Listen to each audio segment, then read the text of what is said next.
Halo Tribuners, kali ini saya berada di kediaman kakak Irfan Jaya, yaitu Haji Ramli, di Jalan Pahlawan, Kampung Tangga, Kecamatan Bisapuk, Kabupaten Bantaeng. Jadi saat ini sedang dilakukan persiapan untuk nonton bareng di kediaman Haji Ramli kakak Irfan Jaya, yang dimana nantinya akan berlaga Indonesia versus Thailand leg pertama untuk babak final, dan nantinya suasana nonton bareng nantinya dipastikan akan sangat-sangat ramai Tribuners, karena sebelumnya buat Irfan Jaya dan timnas Indonesia menang kali ini. Indonesia menang, insyaallah menang 2-0. Nah, untuk penggemar berat dari timnas Indonesia, utamanya dari para keluarga Irfan Jaya yang ada di Kabupaten Bantaeng, bahwa Indonesia dipastikan akan menang dan mereka menebak skor dengan mengalahkan timnas Thailand 2-0. Jadi pada laga sebelumnya, pada laga ini, kakak ipar dari Irfan Jaya yang juga merupakan anggota DPRD Kabupaten Bantaeng.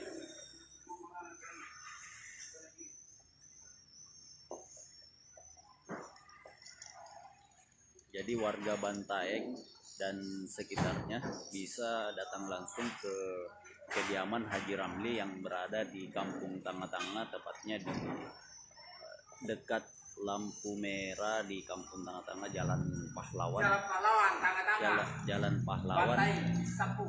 Nah, kalian bisa datang langsung ke lokasi ini untuk bersama-sama dengan warga Bantaeng dan para keluarga dari Irfan Jaya menyaksikan langsung pertandingan Indonesia versus Thailand. Jadi di sini nantinya dipastikan akan sangat ramai Tribuners, karena sebelumnya pada babak semifinal leg kedua itu antusias warga Bantaeng, baik dari Bantaeng sendiri maupun dari luar Kabupaten Bantaeng, itu berdatangan di lokasi ini untuk melakukan nonton bareng, dan tempat ini dipenuhi dengan seluruh warga dan keluarga Irfan Jaya.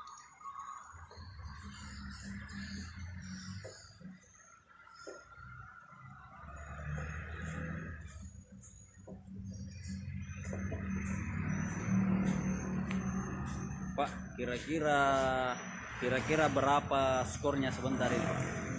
2-1. 2-1.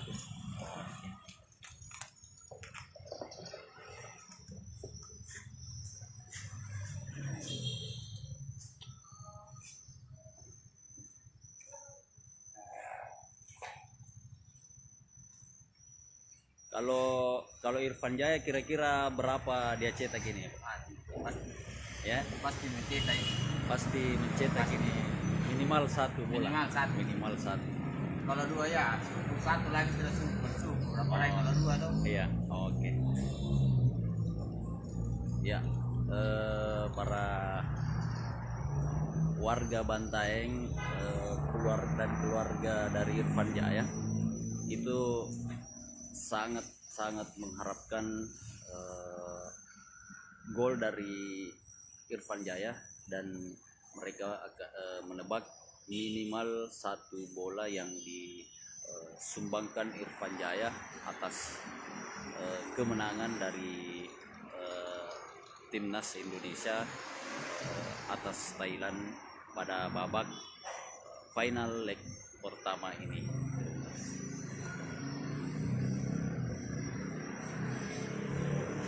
Oke, demikian laporan kali ini. Nantikan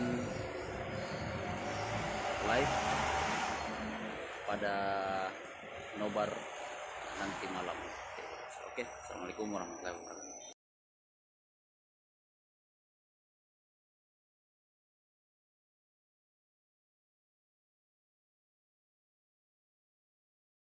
Di Desa Pising, Kecamatan Dondri, Kabupaten Sopeng. Mohon berkenan untuk menerima kalungan bunga. Selanjutnya disambut dengan tari paduka.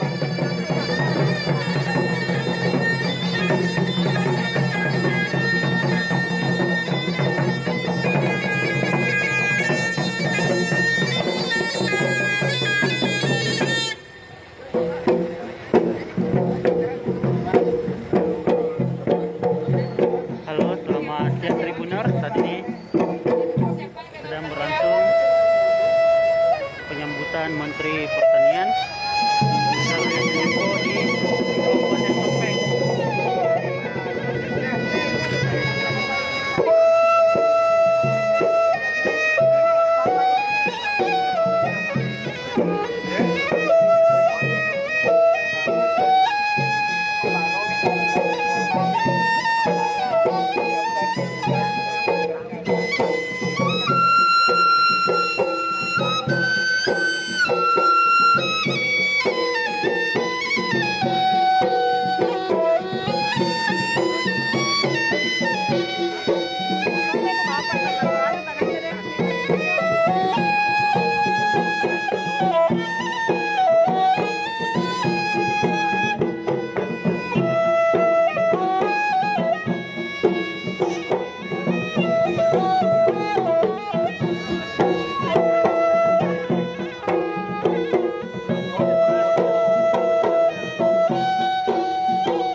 Selanjutnya Menteri Pertanian Republik Indonesia beserta rombongan menuju Greenhouse NFT Sayur, kelompok wanita tani Galimpuan, dan Greenhouse Drip Irrigation Buah, kelompok tani Galimpuan.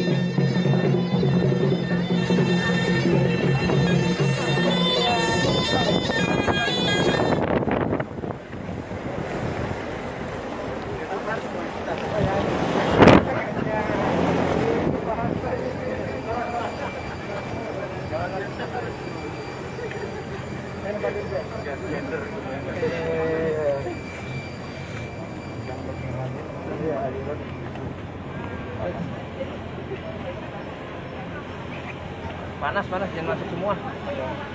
Kita masuk panas. Kita masuk kita izin. Baiklah.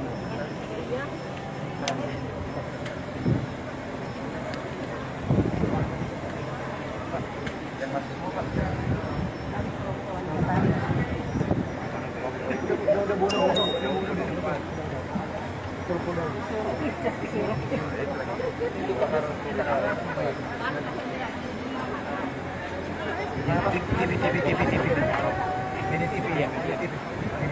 Dari mana, Pak? Udah ada Pak. Pak, dari Tribun Timur.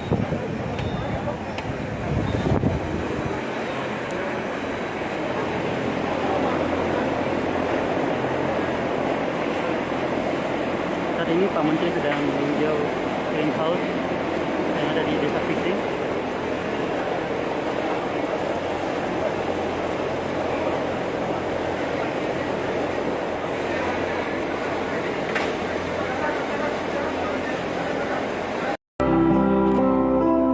Indonesia, mana suaranya penyuluh ini?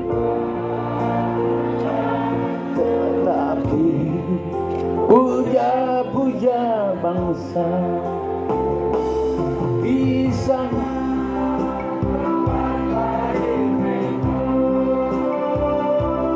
dibuat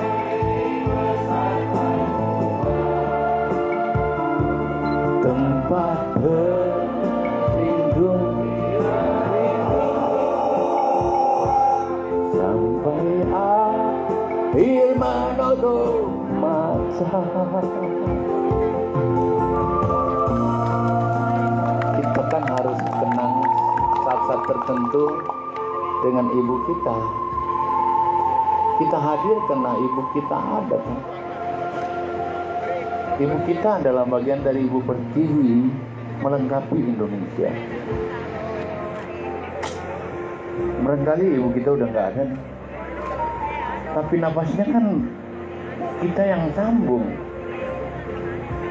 Kita harus teringat di saat-saat mereka membelai-belai kita, menimang-nimang kita, dan kemudian melumuri kita dengan doa. Anakku, besok kau menjadi orang dewasa, besar, yang ada gunanya.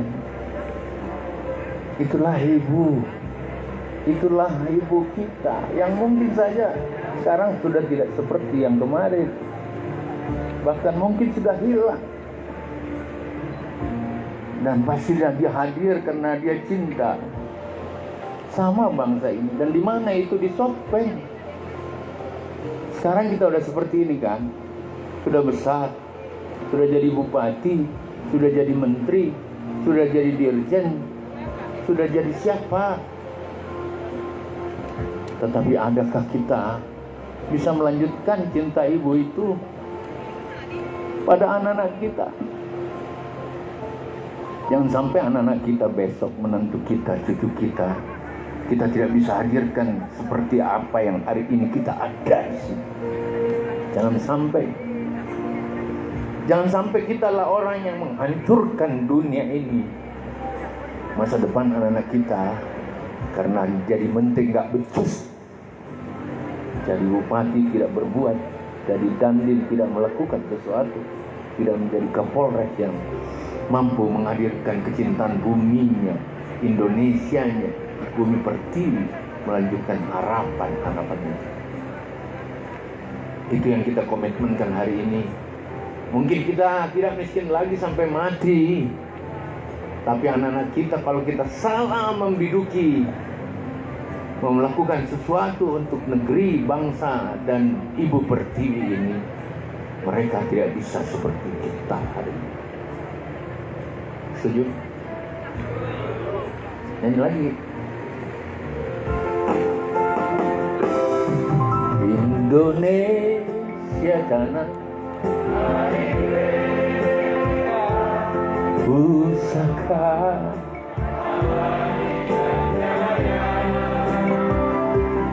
Indonesia luka tetapi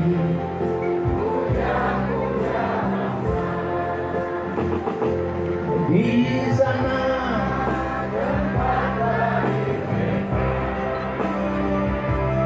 dibuat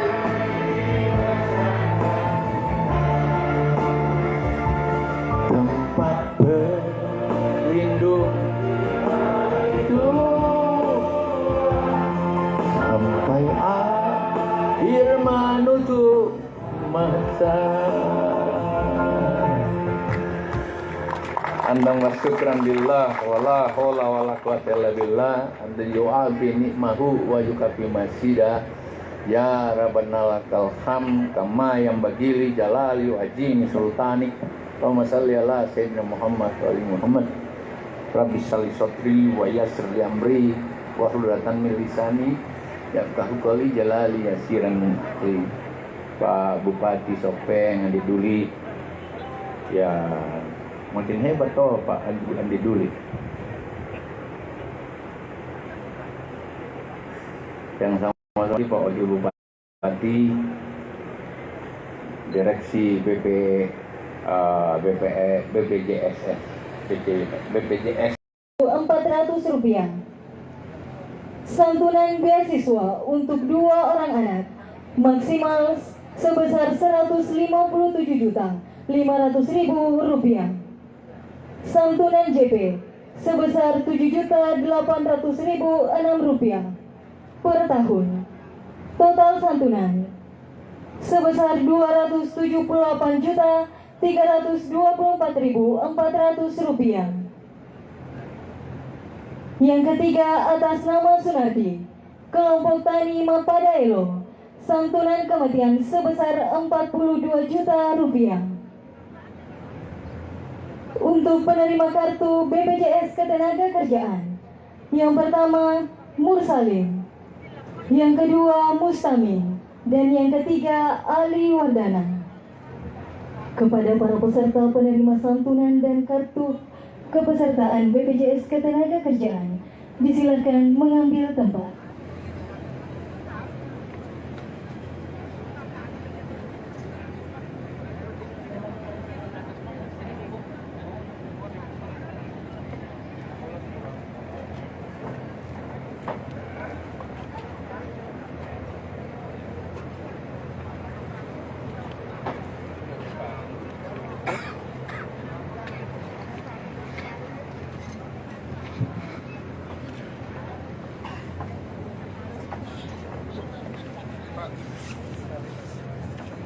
Mohon berkenan kepada Menteri Pertanian Republik Indonesia untuk dapat menyerahkan santunan, didampingi oleh Bupati dan Wakil Bupati Sopeng dan Direksi BPJS Ketenagakerjaan.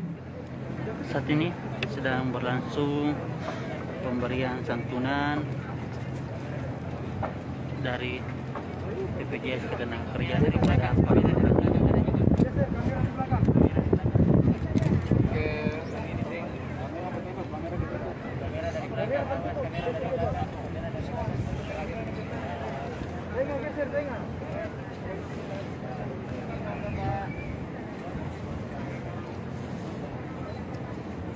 pemberian santunan ini diberikan langsung oleh Menteri Pertanian didampingi Bupati dan Wakil Bupati Sopeng.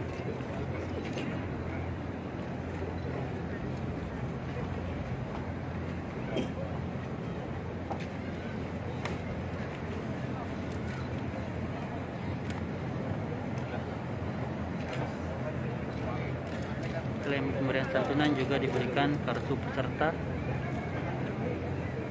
BPJS Ketenagakerjaan. Dilanjutkan dengan sesi foto bersama.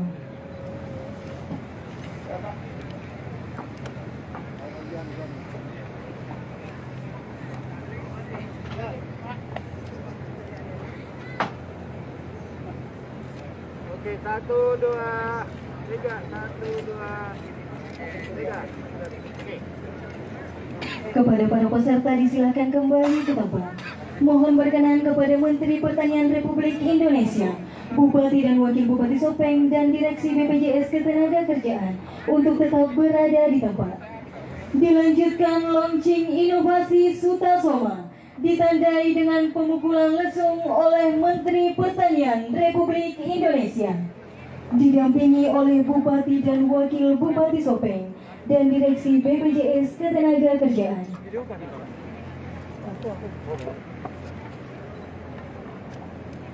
Launching akan kita mulai dengan hitungan mundur. 3, 2, 1.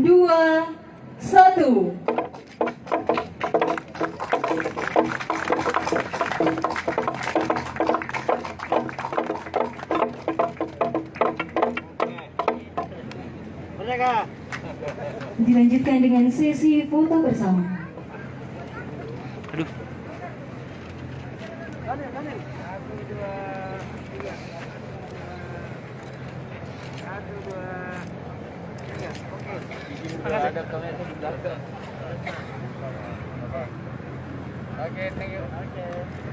Dilanjutkan arahan oleh Menteri Pertanian Republik Indonesia kepada Bapak Dr. Haji Syamsul Yassin Limpo, SH LSC MH, dengan hormat disilakan.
Ya, selamat siang Tribuners. Saat ini saya sedang berada di Kalumpang, Desa Sungguh,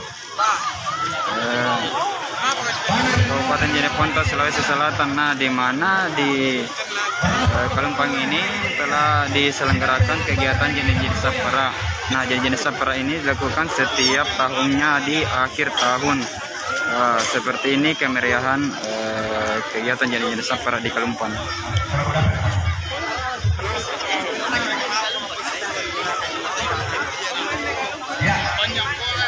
Nah, kegiatan ini dilakukan di pinggir laut dengan berbagai lomba. Dan warga Jeneponto, baik warga Jeneponto maupun di luar dari wilayah Jeneponto, banyak yang berkunjung ke sini untuk menyaksikan kegiatan jenis sapara.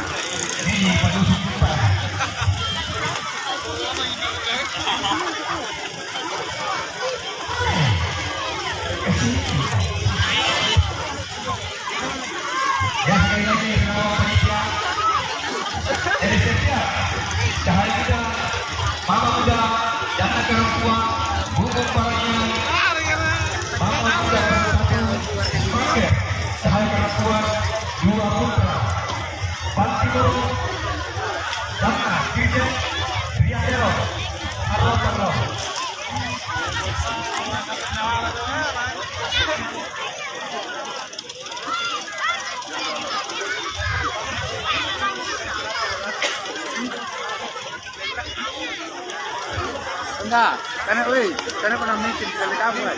Lapo malah aku masuk malah aku rantau karena udah dari kamu lihat ini luar. Lapo malah aku rantau daripada. Yang tadi di sini.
dia bisa nak ngomongnya bisa kayu. Jangan. Yang Pak Leo kan mana satu dia sih main.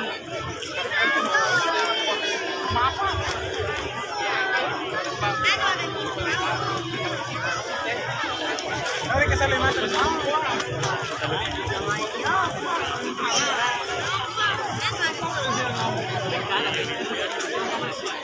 Tempatan pada sepeda.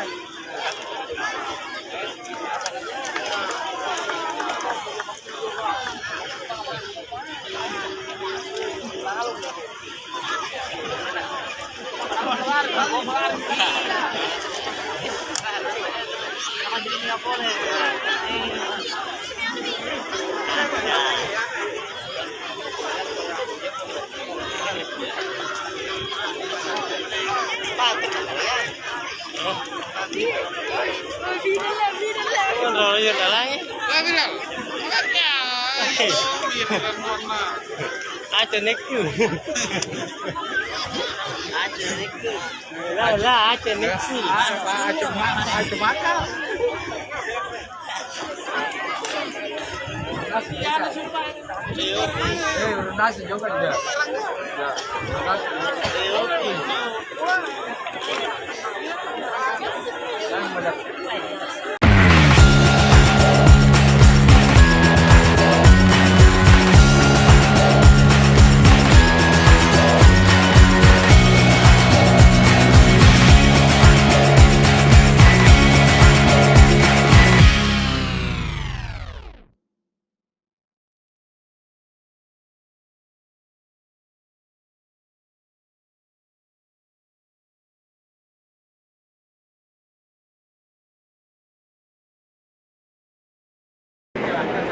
Halo, selamat siang Tribuners. Saat ini Menteri Pertanian RI Bapak Syahrul Yassin Limpo sedang meninjau es krim house dari kelompok tani wanita Galimpoe yang ada di Desa Pising, Kecamatan Dondri, Kabupaten Sopeng.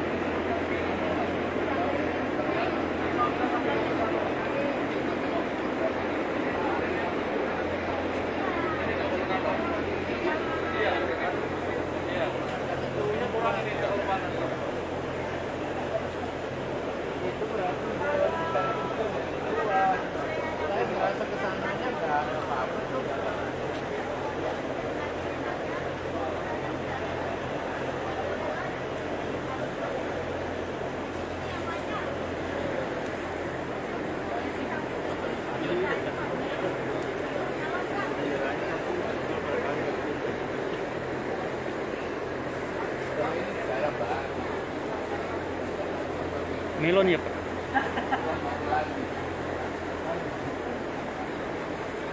Melon. Hah? Semangka. Melon.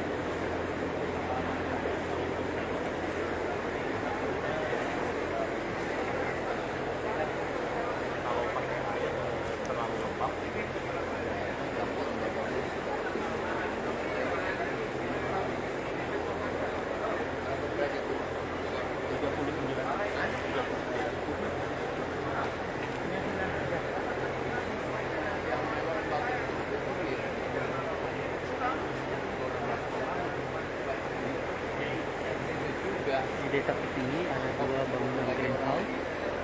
Tadi lokasi pertama telah ditinjau, dan ini adalah bangunan kedua yang ditinjau oleh Bapak Menteri Pertanian.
Rencananya hasil dari greenhouse ini akan dikirim ke Makassar, di launching langsung oleh Bapak Menteri Pertanian. Selanjutnya penandatanganan dalam prasasti greenhouse oleh Menteri Pertanian Republik Indonesia.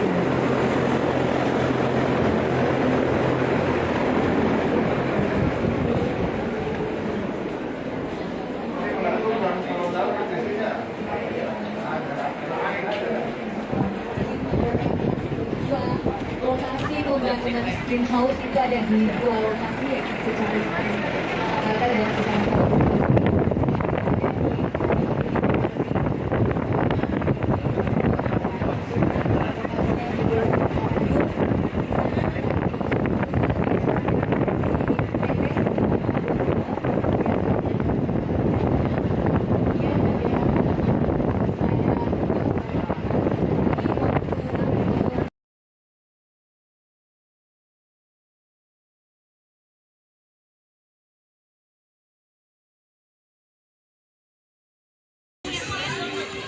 Halo Tribuners, selamat pagi. Kembali bersama saya jurnalis tribuntimur.com Siti Amina. Saat ini saya sedang berada di Jalan Topaz Raya, dan seperti yang kalian saksikan Tribuners, sangat banyak masyarakat yang berkumpul di Jalan Topaz Raya. Nah, ada apa nih kira-kira?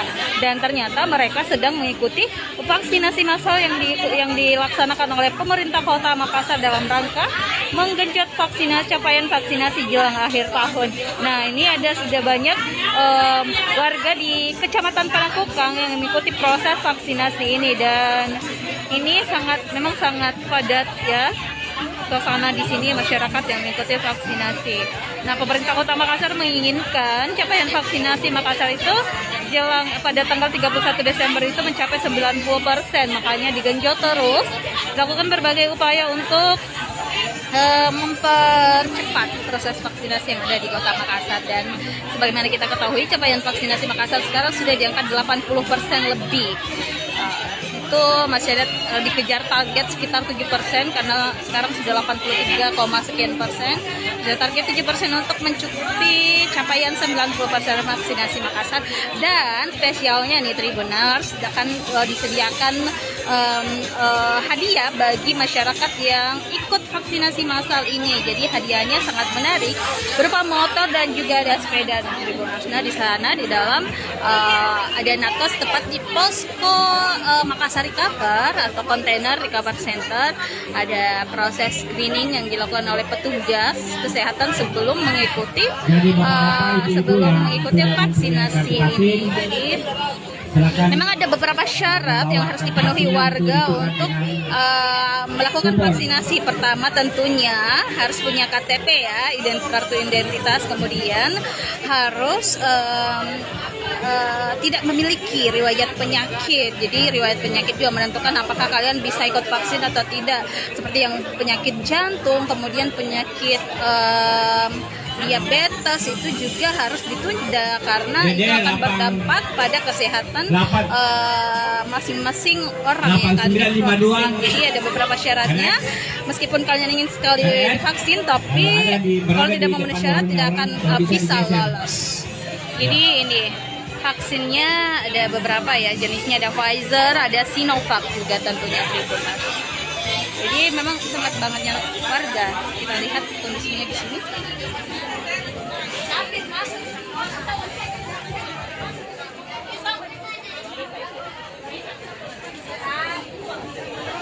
Oh, ada vaksin anak juga Tribuners. Ya, bapak-bapak, ibu-ibu yang sudah mempunyai kartu vaksin, ini loket untuk vaksinasi anak. Ada beberapa anak yang sedang antri untuk menjalani vaksinasi. Kartu kupon untuk diundi. Jadi ada beberapa spot-spot yang disediakan untuk pelaksanaan vaksinasi ini tuh.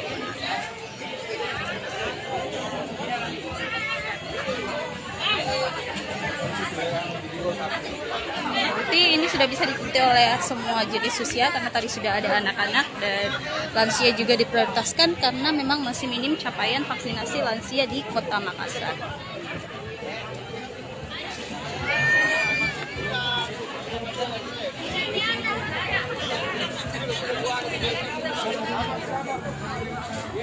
Kita lihat betapa padatnya Tribuners. Kalau kita lihat sih sudah tidak ada protokol kesehatan di sini. Cuman masyarakat sangat antusias demi menciptakan kekebalan kelompok atau herd immunity di kalangan masyarakat guna menghindari terjadinya penyebaran virus corona selama masa pandemi. Dan apalagi sekarang sudah ada varian baru Omicron yang terdeteksi di Indonesia dan itu sangat dikhawatirkan. Jadi salah satu upaya untuk melindungi diri atau membentengi diri dalam penyebaran virus corona ini, apalagi Omicron, jadi harus divaksin, Tribuners.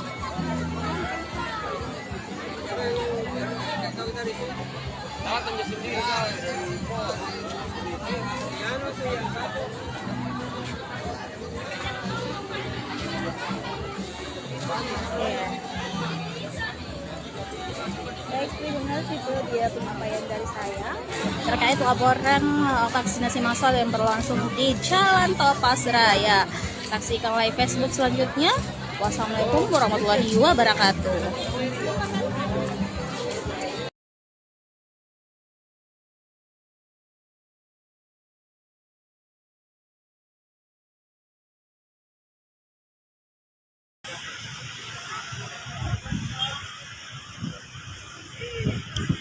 Ya, selamat siang Tribuners. Saat ini saya sedang berada di depan Polres Jeneponto, Kabupaten Jeneponto, Sulawesi Selatan. Nah, di mana di lokasi ini terdapat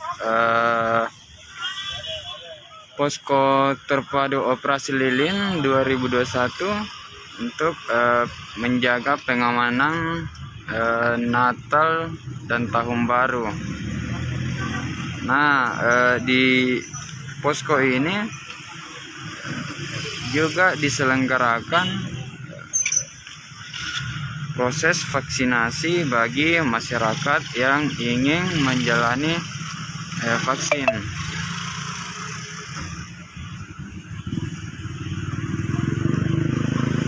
Nah, untuk masyarakat yang mau menjalani vaksinasi, silahkan mengunjungi langsung posko terpadu yang ada di depan Polres Jeneponto. Nah, di mana selama berdirinya posko ini kurang lebih sepekan terakhir hingga akhir tahun nanti akan terus dilakukan vaksinasi COVID-19. Nah, untuk capaian vaksinasinya di posko tersebut, setiap hari itu kurang lebih mencapai 300 orang dalam sehari. Proses vaksinasi dimulai sejak pagi sekitar pukul 7 hingga jam 10 malam. Nah, mari kita lihat seperti apa proses vaksinasi yang ada di dalam posko terpadu.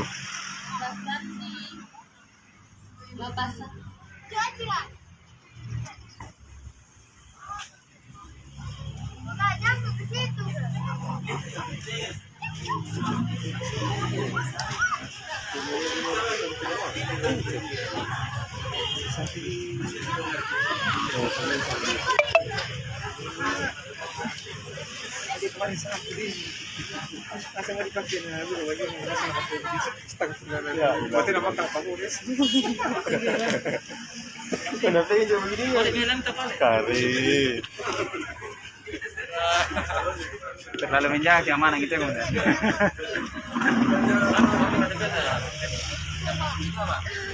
Kartunya, kartu tak?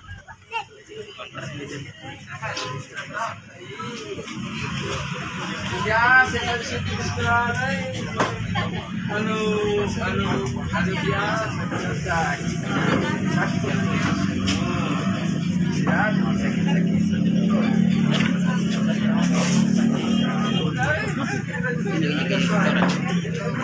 Ibu Farida, Jalan Kembang Kau.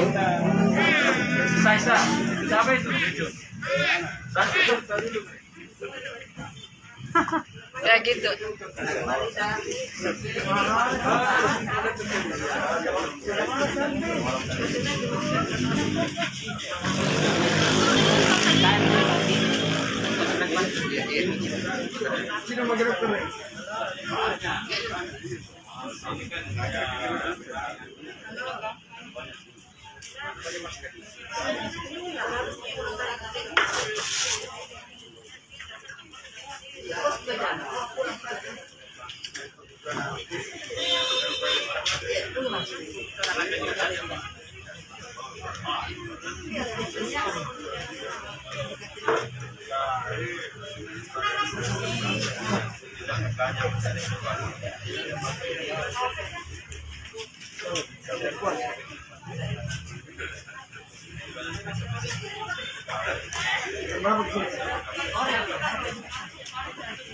Ambil sih tahun nih.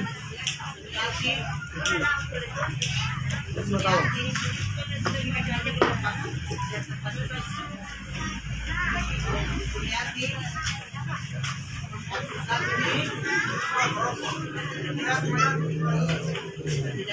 Bapak Arifin Panara.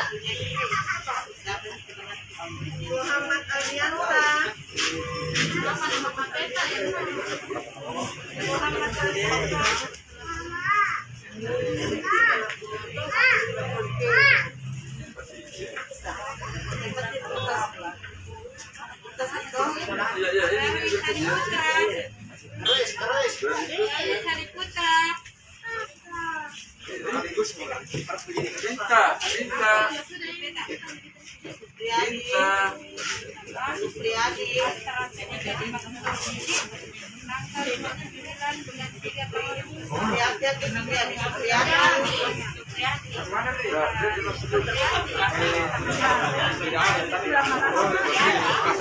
Siapa yang menang?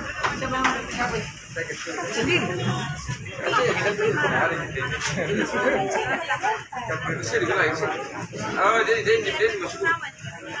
Ibu Binto.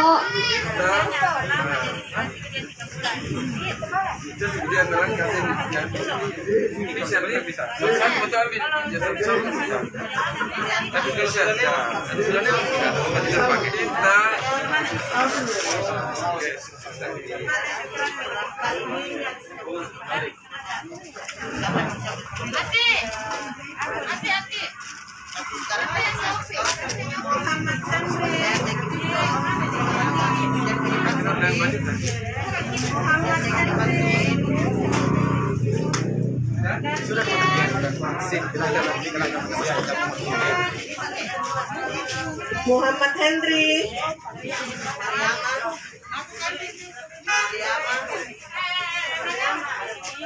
Muhammad Henry.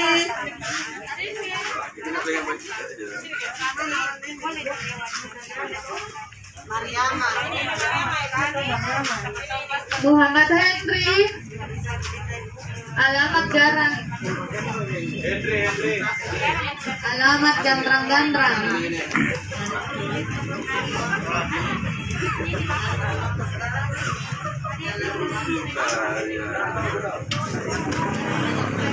Apa Gi?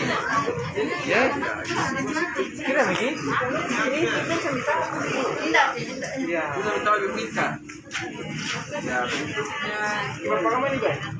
Bapak Sukin Delaja.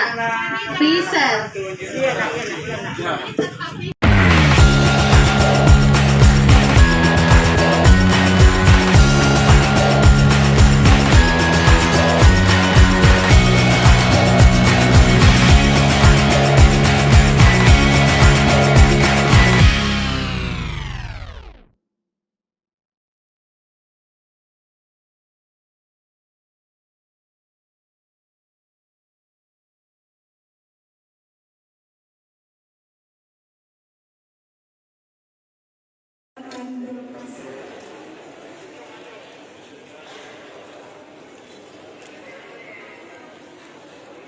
Kepada para peserta masing-masing dipersilakan untuk menyimak pernyataan tadi karena bukan segera dimulai.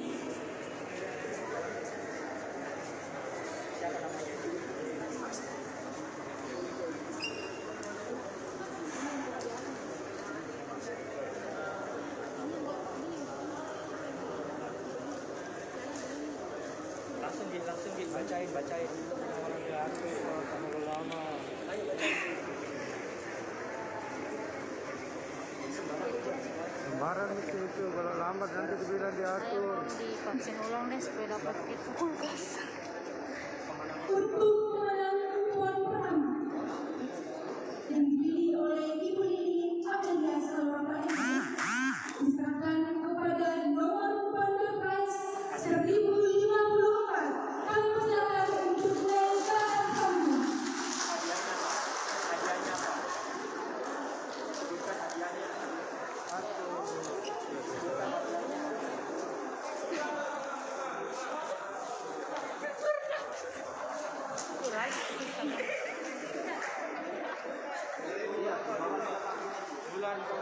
Yang di depan tak tadi.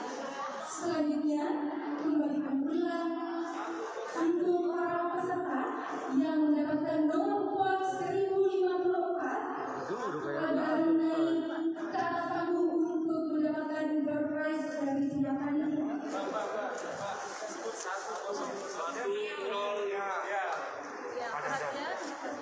Sudah ada. Bisa kita saksikan bersama penyerahan hadiah dari nomor pot 1054.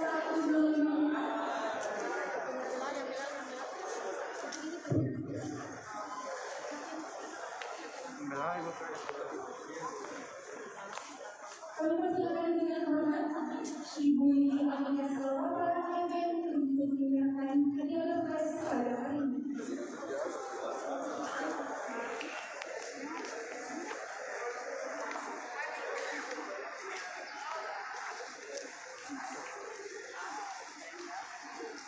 Adanya di sini.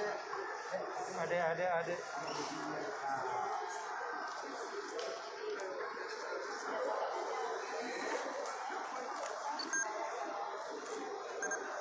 Lihat sini, Bu. Ibu lihat sini. Untuk selanjutnya,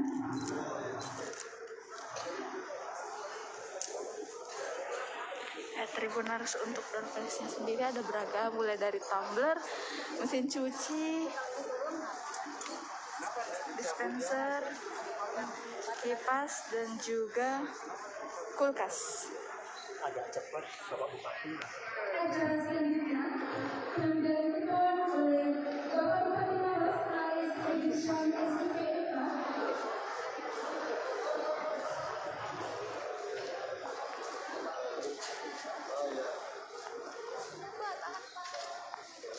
Wih, pasti fotokan lah. Fotoin dong. Hadiah pada hari ini door prize yang kedua menggunakan dispenser Melako. Tribuners. Untuk pemenang kupon door prize kedua yang mendapatkan nomor kupon 1042. Kami untuk naik ke atas panggung.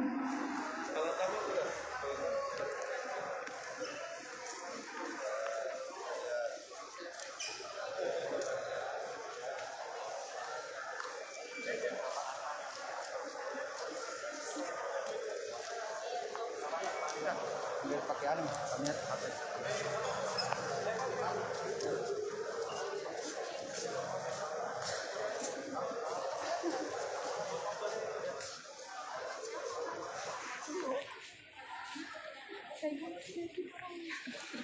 Ya, Tribuners, itulah tadi proses pengundian door prize kepada yang akan didapatkan oleh peserta vaksinasi yang dilaksanakan di Gedung Serbaguna Kabupaten Maros, Sulawesi Selatan hari ini.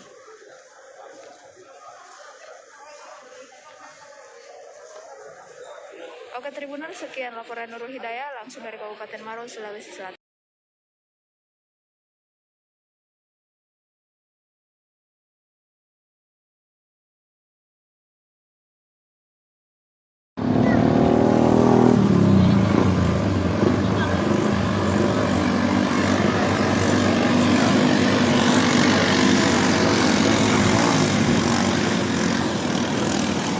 Ya, assalamualaikum Tribuners, selamat pagi menjelang siang.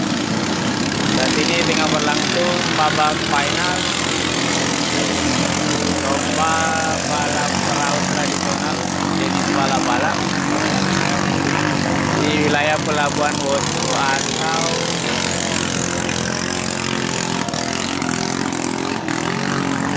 PPI Wotu.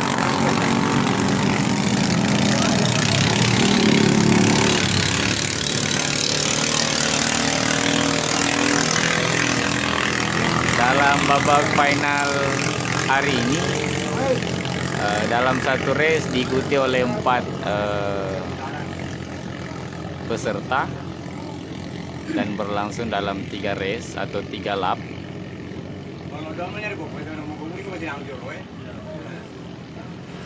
Nah, kalau kita lihat di sini sejumlah penonton harus pintar-pintar cari tempat karena ya di pelabuhan itu sangat panas. Nah, tempat saya di sini mengambil video di atas perahu yang sedang parkir. Nah, ini sudah masuki lap terakhir. Nah, 2 pembalap ini sedang bersaing ketat.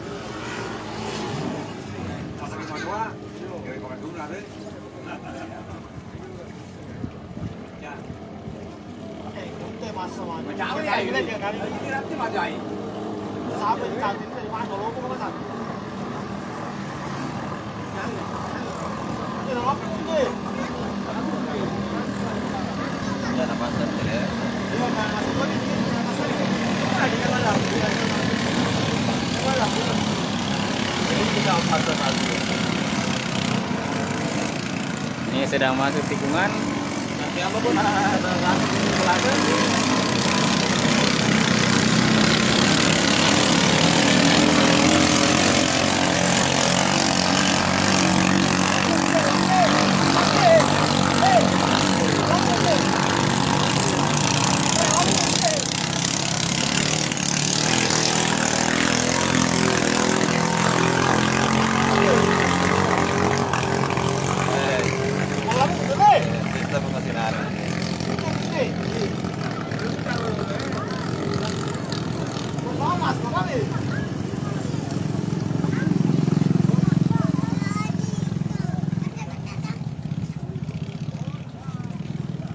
Nah, di sana sudah finish.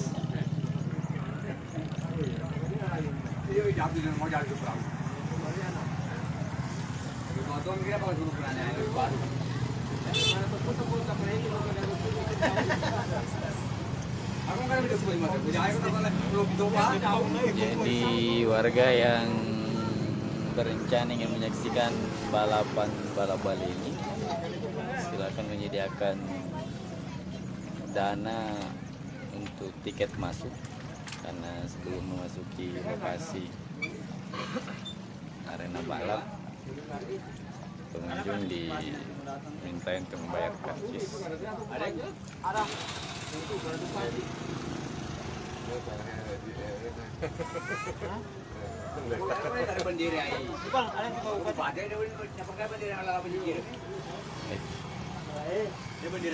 Ini ada anak-anak sampai orang tua juga antusias untuk menyaksikan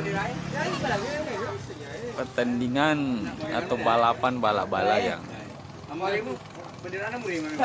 memasuki hari terakhir sejak dilaksanakan pada tanggal 27 Desember. Jadi ada total puluhan juta hadiah yang diperebutkan dalam lomba balap-balap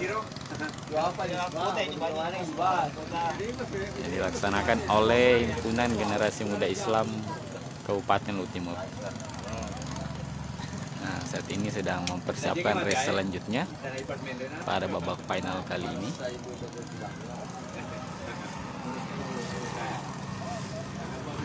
Mulai dari yang jatuh.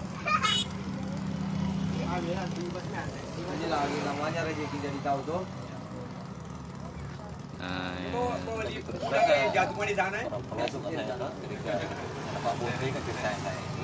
Jadi seperti ini kondisi pelabuhan Wotu. Kalau kita lihat ini bangkai bagang yang kondisinya seperti ini, sudah dipanggil tiram.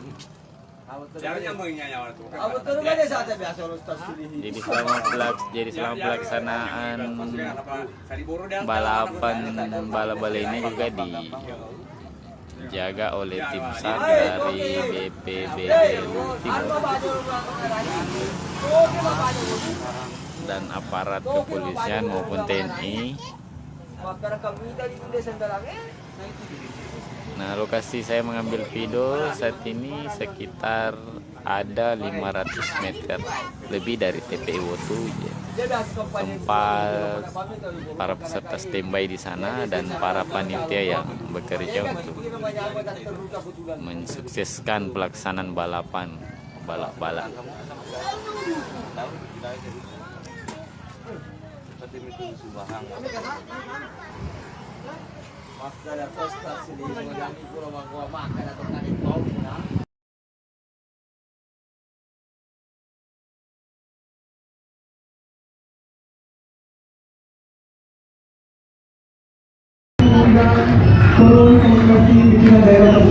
Ini kami sedang berada di kota. Nah, ini yang buku ini adalah buku pertama diluncurkan oleh Wakil Bupati Sinjai yang ditulis oleh Desa Menata Kota. Nah, baru saja selesai peluncuran buku dari Andi Kartini Oto dan sejumlah tamu undangan yang hadir pada malam hari ini, termasuk Bupati Bulukumba Mukhtar Ali Yusuf dan sejumlah tokoh politik yang hadir dari Partai Golkar Kabupaten Sinjai. Dan selain itu juga hadir tokoh budayawan Kabupaten Sinjai, termasuk kami Dr. Andes Muhandis hadir sebagai tokoh budayawan pada kesempatan hari ini, dan sejumlah kaum milenial yang hadir menyaksikan peluncuran buku pada malam hari ini.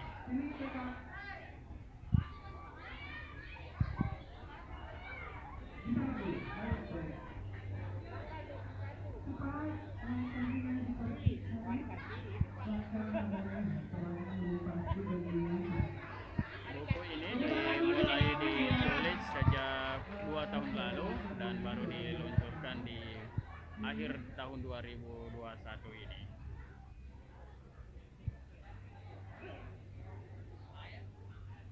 Andi Kartini Oto atau Wakil Bupati Sinjai juga saat ini sedang mempersiapkan diri untuk masuk sebagai bakal calon bupati Kabupaten Sinjai di Pilkada 2024 mendatang. Dan niatnya mendapat restu dari Ketua DPD Partai Golkar Provinsi Sulawesi Selatan Taufan Pawe, dan seluruh kader Golkar di Kabupaten Sinjai saat ini juga sudah mempopulerkan di masyarakat rencana tersebut, termasuk Bupati Bulukumba Andi Mukhtar Ali Yusuf juga memberi dukungan atau support kepada Wakil Bupati Sinjai itu.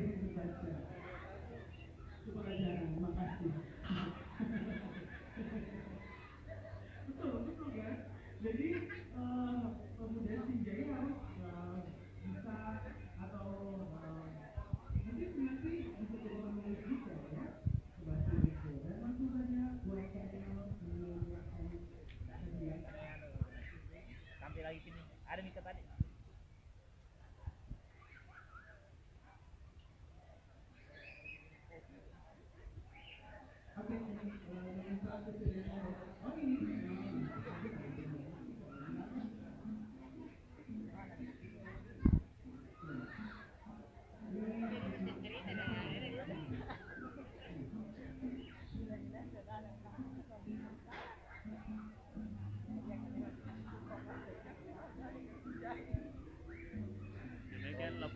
langsung kami langsung dari kawasan Kapi Amali, Kecamatan Sinja Utara, Kabupaten Sinja. Saya reporter kembali melaporkan.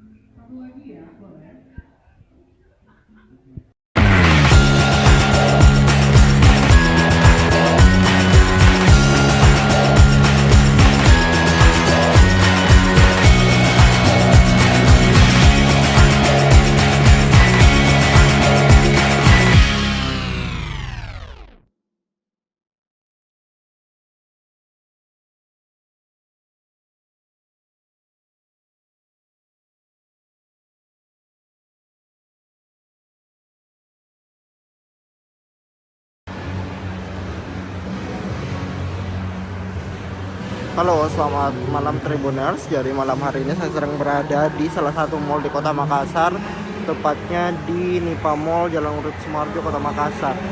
Nah, Tribuners, mulai tanggal 24 kemarin itu jam operasional mall di Makassar berubah dari pukul 10 hingga pukul 9, kini berubah jadi pukul 9 hingga pukul 10 malam Tribuners. Ini merupakan salah satu mall di Kota Makassar, ada Nipa, di mana jam operasional ini juga berlaku di Nipa, dan Nipa buka dari pukul 9 pagi dan tutup pada pukul 10 malam.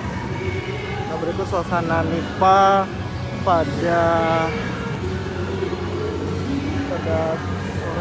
pada malam hari ini.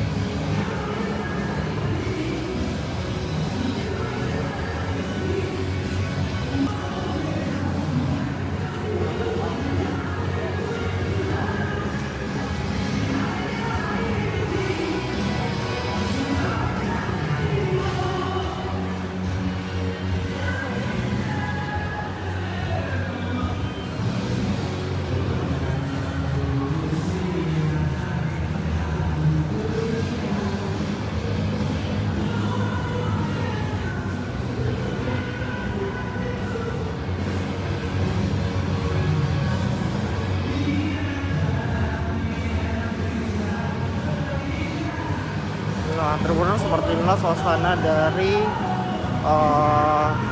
Nipa Mall. Tampak sudah sepi oleh pengunjung di malam hari ini.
Nah, Tribuners, memang tampak pada pukul 9 ini mall di Makassar sudah agak sepi oleh pengunjung.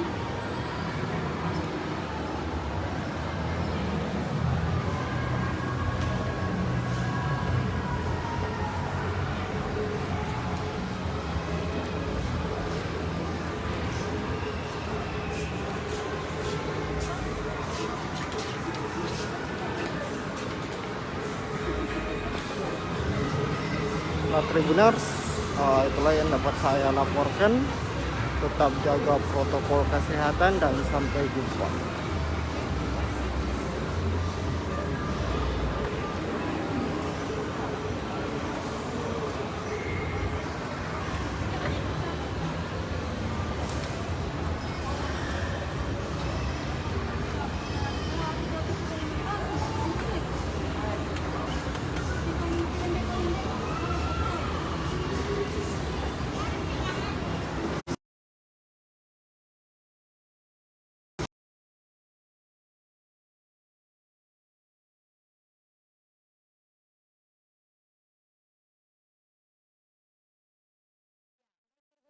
Kasih Anda masih setia menyaksikan program Live Report on the Spot dan pastinya kembali lagi bersama saya Kinan Aulia.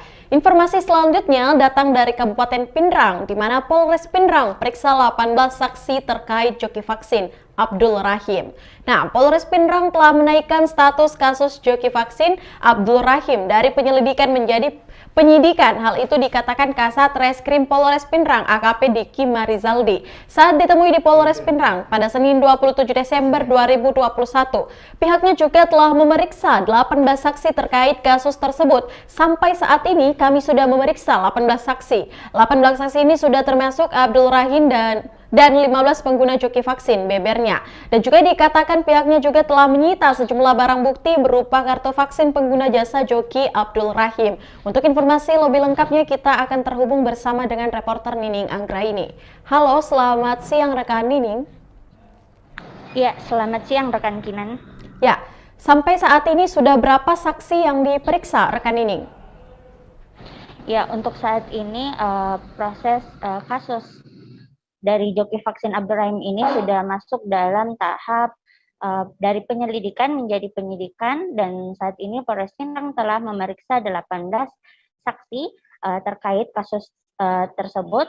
18 saksi ini sudah termasuk dari Abdul Rahim sendiri dan 15 pengguna jasa vaksin tersebut. Seperti itu. Dari 15 pengguna joki vaksin, sudah berapa yang sudah disuntik vaksin, rekan Nining? Ya, baik. Jadi menurut Abdul Rahim ada 15 pengguna jasa joki vaksin yang ia terima tawarannya, yakni dan saat ini dari 15 pengguna joki vaksin tersebut sudah ada 7 orang yang dilakukan atau disuntik ulang oleh pihak Dinas Kesehatan Kabupaten Pindrang. Nah, untuk yang disuntik ulang tersebut bertahap, ada yang pada hari Kamis, yakni ada 3 orang, kemudian untuk hari Sabtunya itu ada 4 orang, jadi totalnya sudah ada 7 orang, dan sisa 8 lagi masih dalam proses pendalaman. Untuk 7 orang ini rata-rata merupakan dari lingkungan Rubae, dari warga Kabupaten Pindrang. Seperti itu rekan Kinan. Ya, kapan penetapan tersangka tersebut rekan Nining? Ya, jadi untuk penetapan tersangka sendiri saat ini Polres Pindrang masih dalam gelar perkara, dan hari ini mulai gelar perkara, dan kemungkinan tersangka akan ditetapkan besok. Dan sementara ini kita masih menunggu dari pihak Polres Pindrang untuk info selanjutnya. Namun jika ada sudah ditentukan tersangkanya, pihaknya menerapkan pasal 14 Undang-Undang Nomor 4 Tahun 1984 tentang wabah penyakit menular, dengan pasal junto yakni pasal 13B mengatur terkait sasaran penerima vaksin dan sanksi bagi yang tidak mengikuti vaksinasi. Nah, untuk itu bagi yang tersangkanya ini akan diancam hukuman 1 tahun penjara dengan denda 1 juta. Seperti itu. Ya, baik, terima kasih Nining Anggraini untuk informasi yang telah Anda sampaikan. Selanjutnya Tribuners, kita bersama-sama akan menyaksikan hasil wawancara langsung yang telah dihimpun oleh reporter Tribun Timur bersama dengan Kasat Reskrim Polres Pindrang AKP Diki Marizaldi. Berikut liputannya. Perlu kami jelaskan, untuk perkara ini kami sudah naikkan ke tahap penyidikan. Sebentar kita akan gelar untuk penentuan siapa tersangkanya, untuk gelar perkara terkait penentuan tersangka. Namun dari semua sudah kita periksa, kita sudah kenakan di pasalnya itu pasal 14 Undang-Undang Nomor 4 Tahun 1984 terkait wabah penyakit menular. Kita juntukan di Perpres Nomor 14 Tahun 2021 pasal 13B, begitu. Berarti pasal berlapis ya? Tetap pasal utama pasal 14 Undang-Undang Nomor 4 Tahun 84 tentang wabah penyakit menular, dengan ancaman hukuman 1 tahun penjara. Itu untuk Rahim? Kalau untuk Rahimnya belum, kita masih status saksi.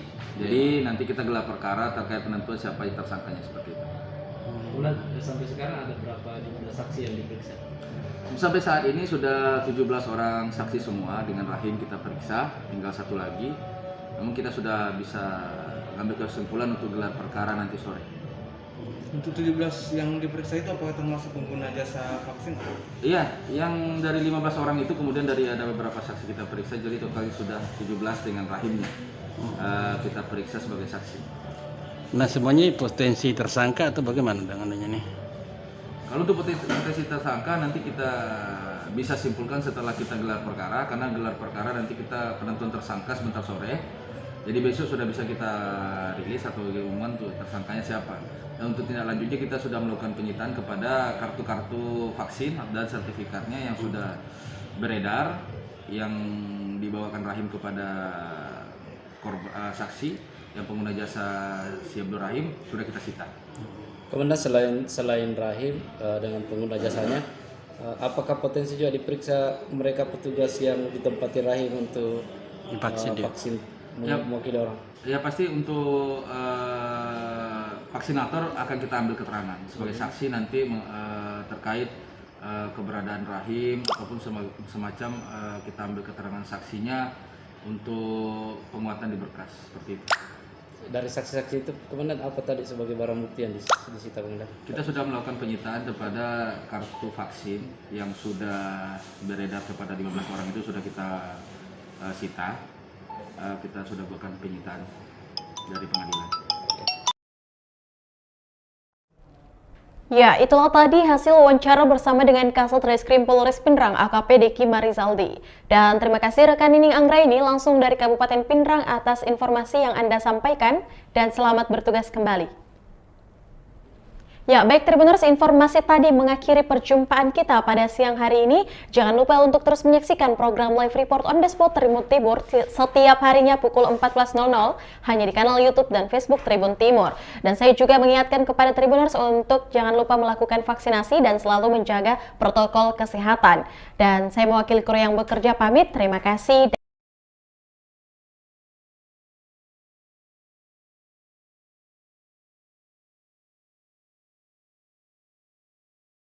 Halo Tribuners, selamat siang. Anda kembali menyaksikan program Live Report on the Spot Tribun Timur dan tentu saja edisi 28 Desember 2021. Dan di mana siang ini kami akan menyajikan informasi menarik, berita faktual yang akan dilaporkan secara langsung oleh reporter Tribun Timur dari berbagai daerah. Bersama saya Kinan Aulia, inilah Live Report on the Spot selengkapnya. Baik, berita pertama datang dari kota Makassar, di mana tim nasional Indonesia menghadapi Thailand di final Piala AFF 2020. Pertandingan kedua kesebelasan akan berlangsung 2 leg di National Stadium Singapura pada Rabu 29 Desember 2021 dan Sabtu 1 Desember 2022. Harapan besar berada di tim Garuda untuk membawa trofi Piala AFF ke tanah air. Hanya menjadi runner-up di beberapa pegelaran Piala AFF harus diakhiri. Harapan itu salah satunya muncul dari Bahar Muharram selaku ayah dari Kapten Timnas Indonesia, Asnawi. Asnawi juga mengaku dia bersama masyarakat Kota Makassar dan Sulsel berharap Timnas Indonesia berjuang semaksimal mungkin, terkhusus kepada Asnawi yang merupakan putra daerah Makassar dan mendapatkan tanggung jawab sebagai kapten. Dan Asnawi harus terus memompa semangat rekan setimnya dalam pertandingan. Untuk informasi lebih lengkapnya, kita sudah terhubung langsung bersama dengan reporter Kaswadi Anwar. Halo, selamat siang rekan Kaswadi. Ya, selamat siang Kinan. Ya, baik, bisa Anda jelaskan apa tanggapan ayah Kapten Timnas Indonesia Asnawi Mangku Alam terhadap lolosnya Indonesia ke final Piala AFF 2020? Ya, terima kasih Kinan. Ya, kita ketahui bersama bahwa Timnas Indonesia asuhan dari pelatih Korea Selatan Shin Tae-yeon telah berhasil melaju ke final Piala AFF 2020. Mereka akan melawan Timnas Thailand yang setelah mengalah Thailand sendiri lolos setelah mengalahkan tim Vietnam di semifinal, dan mereka kedua tim akan bertemu di National Stadium Singapura pada Rabu 29 Desember 2021 dan pada Sabtu 1 Januari 2022. Dari ayah Kapten Timnas Indonesia Bahar Muharram mengaku sangat senang dengan keberhasilan Timnas Indonesia yang berhasil lolos ke final Piala AFF lantaran pada pada pegelaran sebelumnya timnas Indonesia hanya bisa meraih runner up, makanya di tahun 2021 ini diharapkan timnas bisa mengakhiri hanya berakhir dengan runner up, tapi bisa mengangkat trofi dan memulangkan trofi Piala AFF ke tanah air Indonesia. Untuk diketahui oleh para Tribuners bahwa Asnawi merupakan anak dari legenda PSM yakni Bahar Muharram. Untuk lebih lanjutnya, Bahar mengatakan Asnawi harus memompa semangat dari para teman-temannya untuk bisa mengangkat trofi. Utamanya harus berjuang sampai titik darah penghabisan jika perlu. Sekian rekan Kinan. Ya, baik. Selanjutnya, bagaimana tanggapan Bahar Muharram terkait aksi viral sang anak seusai bermain dengan Singapura gagal mengeksekusi penalti? Pemain Singapura gagal mengeksekusi penalti. Ya, terkait aksi Asnawi Mangku Alam, ya, aksi ini memang sempat menghebohkan bahkan menjadi sorotan dari media asing pula. Hal ini tak lepas dari kronologi kejadian ini berawal dari pelanggaran yang dilakukan oleh Arhan Pratama di menit 87 pertandingan di babak kedua, di mana pada saat itu skor antara Indonesia dan Singapura 2-2. Pada saat itu terjadi pelanggaran dalam kotak penalti dan wasit berasal dari Oman langsung menunjuk titik bukti bagi timnas Singapura. Dari situ berawal aksi viral yang dilakukan oleh Asnawi, di mana eksekusi yang dilakukan oleh Faris Ramli berhasil dimentahkan oleh kiper timnas Indonesia Nadeo Argawinata. Setelah itu para pemain Indonesia sangat gembira dan termasuk Asnawi langsung berlutut di depan Faris Ramli yang mengatakan terima kasih atau thank you so much. Pada saat itu hal inilah yang menjadi sorotan bagi Asnawi baik dari media asing maupun para pecinta sepak bola khususnya di tanah air, termasuk dari ayahnya sendiri Bahar Muharram. Dia pun Bahar mengaku langsung menelpon Asnawi seusai pertandingan selesai. Dia langsung mempertanyakan aksi tersebut. Dia menanyakan kepada sang anak bahwa kenapa dia lakukan.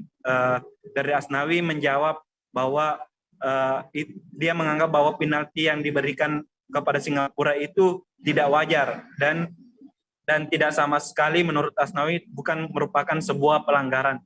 Namun dari sang ayah sendiri Bahar Muharram mengaku marah kepada sang anak karena aksi tersebut sangat tidak baik bagi pemain sepak bola. Ia pun mengingatkan kepada Asnawi untuk tidak mengulangi perbuatannya. Cukup itu yang pertama dan terakhir dilakukan bagi tim. Ya, sekian rekan Kinan. Ya, baik rekan Kaswadi Anwar. Selanjutnya, apa harapannya di laga final Piala AFF 2020 untuk melawan Thailand ke depannya? Ya, dari Bahar Muharram sendiri berharap Asnawi beserta rekan setimnya bisa membawa trofi Piala AFF 2020 ke Indonesia, karena ini menjadi trofi yang akan menjadi buah di akhir tahun bagi masyarakat Indonesia, karena sudah lama trofi ini tidak diangkat oleh timnas Indonesia, terakhir sekitar beberapa 1 dekade lalu. Mungkin itu rekan Kinan. Ya, baik. Terima kasih rekan Kaswadi Anwar untuk laporan Anda. Selanjutnya Tribuners, kita akan menyaksikan hasil wawancara langsung bersama dengan Bahar Muharram selaku ayah Kapten Timnas Indonesia Asnawi Mangku Alam. Berikut liputannya. Bagaimana timnas ini bisa berjuang semaksimal mungkin. Terkhusus Asnawi kan kebetulan orang Makassar ya. Kemudian dia diberi tanggung jawab sebagai kapten, ya dia harus berjuang semaksimal mungkin. Coach, apa yang mau disampaikan untuk Asnawi di laga final nanti? Kalau masalah itu, saya berharap Asnawi bisa bermain sebaik mungkin, kemudian bisa membangkitkan semangat teman-temannya. Itu bagaimana bisa berjuang sampai dibilang cara sampai titik darah penghabisan. Itu gimana gitu? Iya, jadi saya sempat menelpon setelah dia bertanding. Ada momen yang saya tidak suka menurut saya pada saat pemain Singapura gagal penalti, kemudian dia datang. Itu sempat saya telepon beberapa menit ya, sudah main saya telepon, kenapa kau lakukan seperti itu? Bilang, dan tidak. Pertama, saya melihat bahwa itu tidak sewajarnya penalti, kemudian tendangan penaltinya tidak masuk. Saya datang untuk minta terima kasih. Saya bilang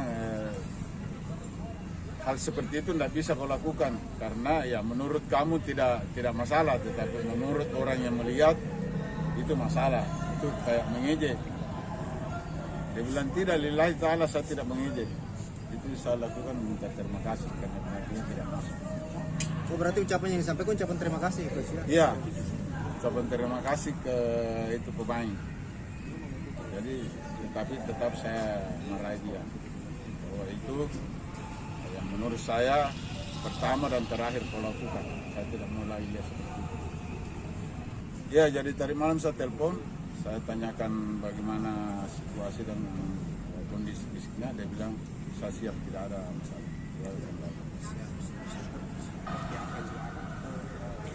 Ya, saya berharap seperti itu. Saya berharap timnas kita ini yang dilatih Sinteyong, saya berharap dia bisa juara pada tahun 2021. Ya, itulah tadi hasil wawancara bersama dengan Bapak Bahar Muharam selaku ayah Kapten Timnas Indonesia Asnawi Mangku Alam. Dan terima kasih rekan Kaswadi Anwar untuk laporan Anda langsung dari Kota Makassar dan selamat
Videonya siapa itu? Videonya korban. Korban, Pak. Kau posting melalui apa? Facebook, Pak. Dengan Instagram, Pak. Instagram. Facebook itu kamu punya atau orang lain punya? Saya buat, Pak. Buat atas nama siapa? Atas nama korban, Pak. Atas nama korban. Kemudian di Facebook itu kau posting apa? Saya posting video dia, Pak. Rekaman apa itu? Rekaman dia sedang itu, Pak. Tidak mengenangkan? Di sana, Pak. Di sana. Setelah itu, kau sudah berapa kali dikasih uang sama korban? Sudah banyak kali, Pak. Banyak kali. Kalau jumlahnya semua ada berapa? 10 juta sekian, Pak. Rekaman yang kau kirim itu rekaman dia sendiri atau ada orang lain di teman? Rekaman dia sendiri. Sendiri. Alat apa kau pakai merekam? HP Pak. HP kamu? HP saya dengan HP dia Pak. Terus rekaman apa lagi kau punya terhadap korban? Rekaman berhubungan bersama Pak. Berhubungan bersama dengan korban? Iya Pak. Kau pakai HP apa untuk merekam itu? HP-nya dia Pak sama HP saya Pak. Itu kau filenya itu kau simpan di mana? Di laptop Pak. Di laptop.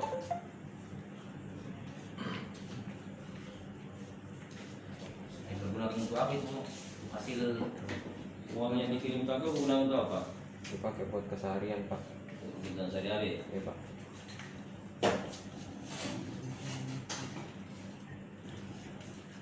Ancam bagaimana?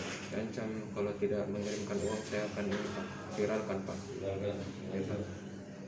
Sehingga korban menuruti, termasuk menuruti kau melakukan hubungan dengan dia. Itu tidak Pak. Tidak. Ya tidak itu Pak. Jadi dibuat itu pada saat masih pacaran. Ya. Kau buat rekaman itu pada saat masih pacaran. Iya Pak. Nah setelah kau mengganggu hubunganmu dengan dia, nah terus apakah kau ancam dia untuk melayani kamu? Kalau tidak diviralkan. Tidak itu Pak, uang Pak. Handphone.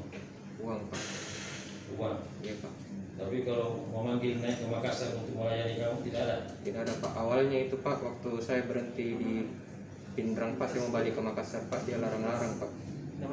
Pada awalnya dia sendiri yang datang-datang ke Makassar Pak. Datang-datang ke Makassar. Tidak kasih kabar bilang datang ke Makassar. Cuman buat itu Pak, dilayani mau berhubungan Pak sama saya Pak. Nah itulah yang kau gunakan untuk melakukan mengancam untuk melakukan pemerasan ya. Iya Pak. Rekaman-rekaman itu. Iya Pak. Yang sebagiannya itu sudah kamu posting ya? Baru satu video Pak yang saya posting. Video yang di IG-nya foto? Iya itu sama juga Pak. Sama video yang sama Pak. Jadi kau mesti ingat kira-kira kalau dijumlah di total itu uang yang sudah dikirimkan itu ada berapa banyak? Ada 10.100.000 Pak. 10.100.000. Sebenarnya di awal Pak, itu saya cuma minta 50.000 Pak. Waktu awal-awal masih saya di sini Pak. Cuman saya dikirimkan itu 500.000. Saya bilang kenapa banyak sekali? Saya bilang ambil saja. Lama-kelamaan. Terus besoknya saya tidak minta Pak dikirimkan lagi minggu depannya. Bulan depannya pas dia datang lagi minta dilayani Pak. Pada akhirnya saya juga sudah keenakan nih Pak. Sudah terbiasa nih ini Pak, jadi saya minta nih Pak pakai itu video Pak. Ya, ini karena tidak dilayani permintaanmu, akhirnya kau ancam. Dan kau buktikan ancaman itu, kau buktikan, kau posting betul ya? Saya posting tapi sementara Pak. Jelaskan sudah ada orang lain yang melihat, orang lain yang memberitahukan kepada korban. Iya Pak.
Kasus pengancaman lewat media transaksi elektronik. Jadi modusnya korban inisial perempuan LV mempunyai hubungan ataupun pacaran dengan pelaku inisial AM yang beralamatkan pelaku ini orang Makassar. Jadi dia video call, kemudian direkam, kemudian diancam kalau tidak mengasih uang akan disebarkan melalui FB seperti Maksudnya itu. video call by Sex by call lewat WhatsApp. Jadi kita sudah lakukan penangkapan tadi di daerah Jalan Rapocini Raya, Lorong 5, Makassar.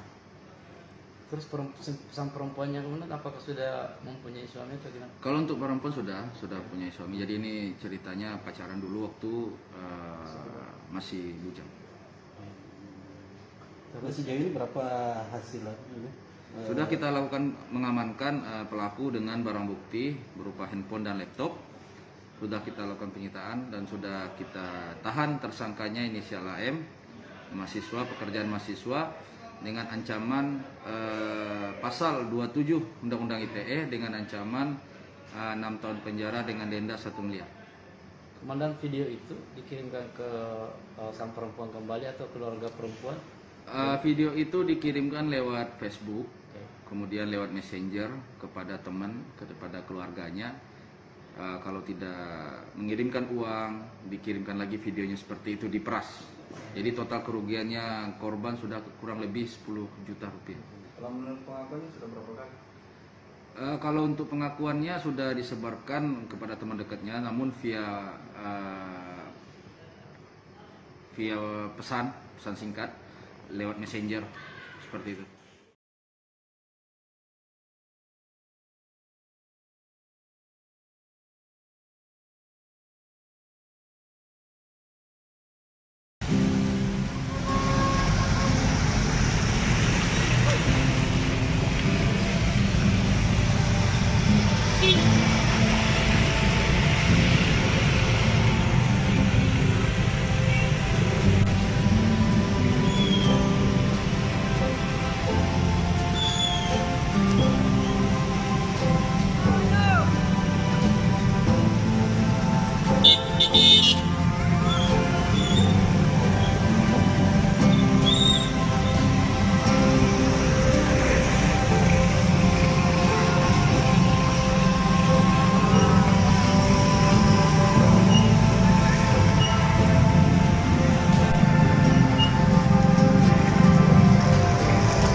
beberapa berkolaborasi dengan beberapa institusi yang era digitalisasi ini banyak hal yang berubah, termasuk dalam hal bertransaksi.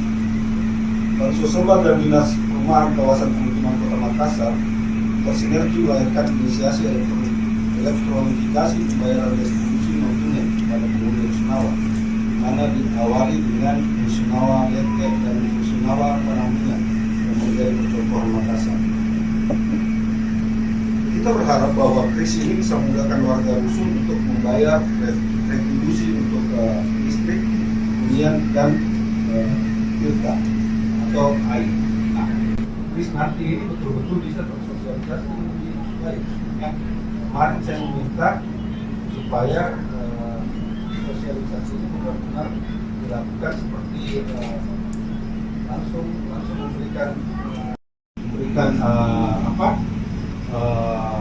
bahan-bahan apa yang kira-kira bisa kita gunakan dari hadirnya Bank Sulselbar khususnya cabang utama Makassar. Salah satunya kalau bisa saya bilang nanti mudah-mudahan tadi kita juga sudah bicarakan dengan Pak Kadis, mudah-mudahan ini bisa segera terwujud. Seandainya bisa segera kita lakukan inisiasi pembentukan koperasi warga. Dari koperasi itu nanti insya Allah kami akan backup untuk permodalan dan tentu saja struktur usahanya nanti ke depan yang benar-benar bisa menjadi lembaganya Bapak Ibu sekalian untuk tidak cuma sekedar mendapatkan rumah hunian tapi juga mendapatkan nilai plus dari kerjasama yang kita mulai dari macam profesi. Ya, mudah-mudahan lembaga koperasi nanti ini step yang berikutnya yang saya pikir sangat bisa kita mulai, itu bisa menjadi wadah Bapak Ibu sekalian untuk mendapatkan permodalan juga pastinya. Kalau memang belum bisa langsung bank, kita melalui koperasi. Nah, pada kesempatan ini mungkin nanti akan dijelaskan lebih dalam terkait institusi ini. Tapi tidak apa-apa saya singgung sedikit bahwa manfaat kris nanti yang Bapak Ibu akan gunakan ke depan ini adalah sifatnya simple, mudah, dan pastinya aman. Karena dari QR code itu nanti akan menghubungkan rekening dengan rekening, tidak ada lagi transferan. Yang kedua adalah nyaman dan instan. Karena kenapa bisa nyaman? Lalu kita harus jadi belum apa. Dan teman-teman dari BPI juga, Ibu Wakil bersama teman-teman jawab kepada teman-teman yang saya hormati juga.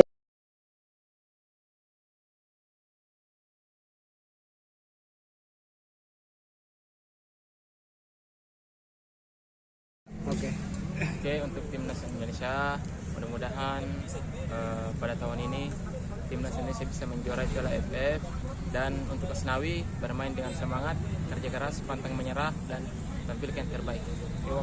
Ada prediksi skor mungkin saya? Ya, 1-0 buat Indonesia.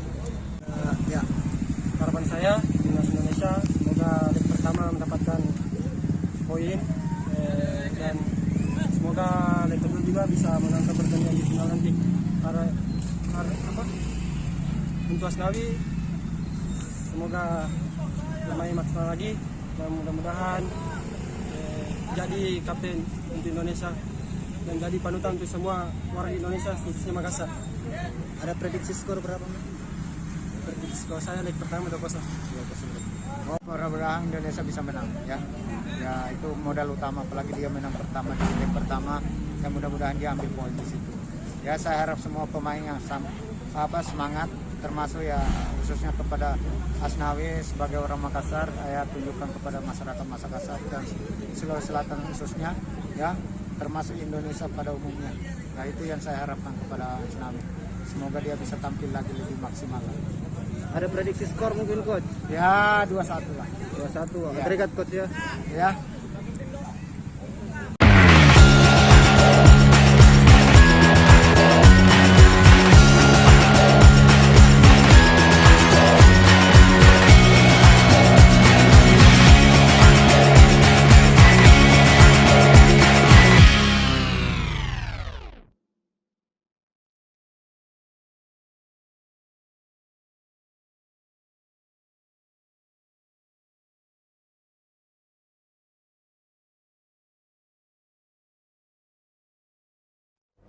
Ya, halo Tribuners, selamat siang. Anda kembali menyaksikan program Live Report on the Spot bersama Tribun Timur edisi Rabu 29 Desember 2020.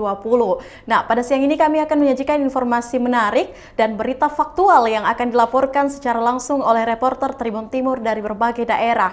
Bersama saya, Kinan Aulia, inilah Live Report on the Spot selengkapnya.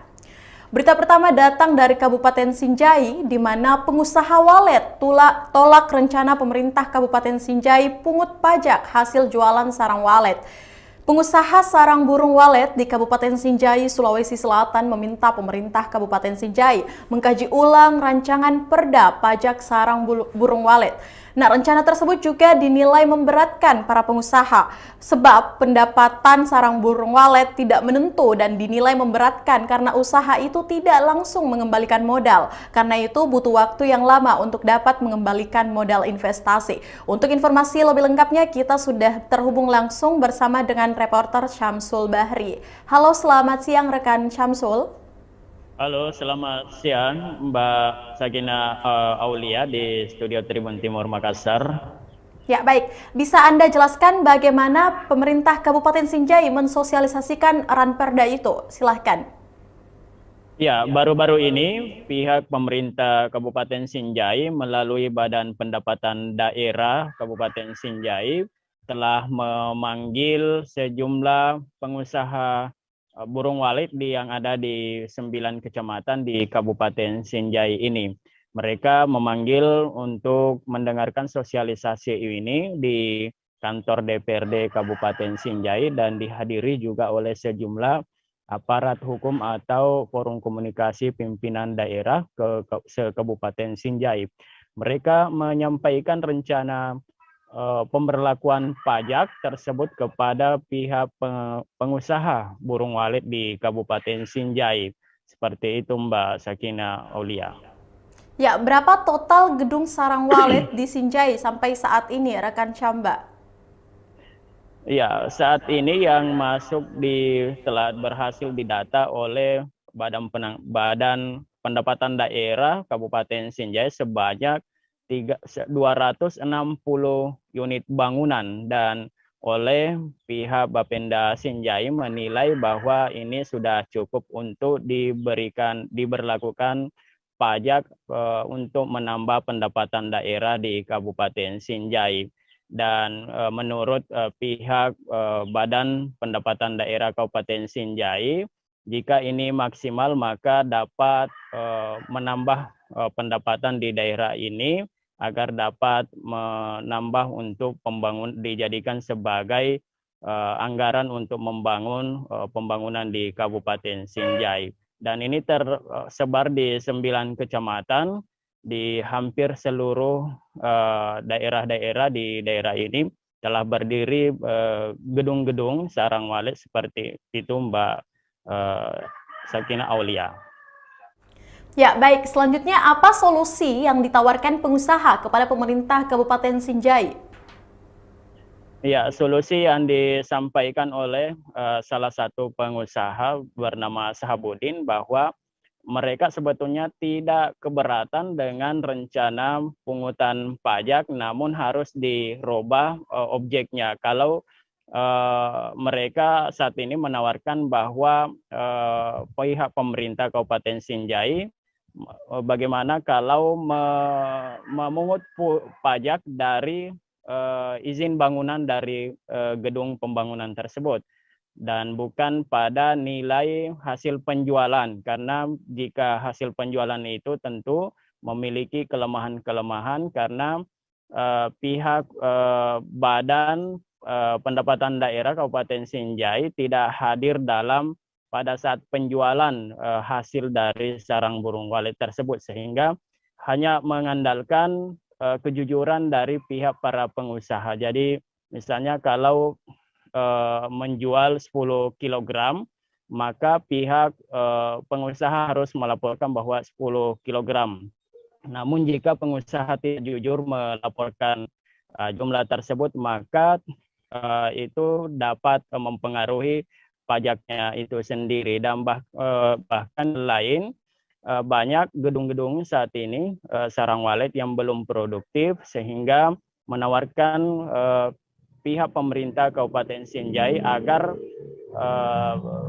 nilai bangunannya saja atau izin mendirikan bangunan yang ditarik pajaknya, jadi bukan hasil penjualannya, agar memudahkan para pengusaha untuk berinvestasi. Karena saat ini memang para pengusaha mengeluarkan biaya yang tidak sedikit karena paling rendah ada puluhan juta, katakan 50 juta sampai 100-200 juta untuk membangun gedung sarang walet.